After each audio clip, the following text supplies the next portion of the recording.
રાજ્ય સરકારે જાહેર કરેલા 10,000 કરોડના પેકેજની સહાય મેળવવા માટે ઓનલાઈન અરજી પ્રક્રિયાની ગઈકાલથી શરૂઆત તો થઈ, પણ સુરેન્દ્રનગરમાં ઓનલાઈન અરજી માટેનું પોર્ટલ બંધ હોવાથી ખેડૂતોને હાલાકી પડી. ગઈકાલે સવારે પોર્ટલ ખુલતા જ જિલ્લામાં અનેક સ્થળે ટેકનિકલ ખામીના કારણે પોર્ટલ ઠપ થઈ જતા ખેડૂતોને મુશ્કેલી પડી. સર્વર ધીમું ચાલતું હોવાથી ખેડૂતો ઓનલાઈન અરજી ન કરાવી શક્યા.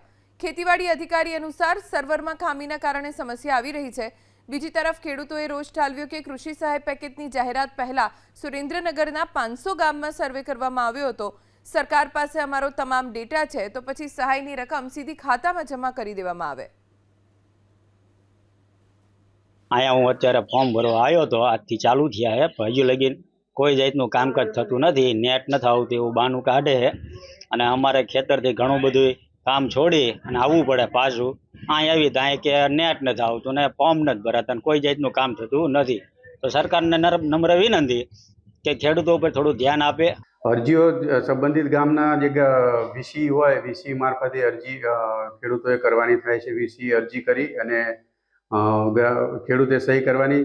અરજી ફોર્મમાં વીસીએ પણ સહી કરી અને એના જે ડોક્યુમેન્ટ છે 7/12/8 છે, પછી આધાર છે, બેંકની વિગતો છે, પછી બીજા જે ડોક્યુમેન્ટ જરૂર છે ઠરાવમાં લખેલા છે એટલા ડોક્યુમેન્ટ વીસીએ પછી ગ્રામ સેવકને સબમિટ કરવાના થશે, ઓનલાઈન અને ફિઝિકલ બંને.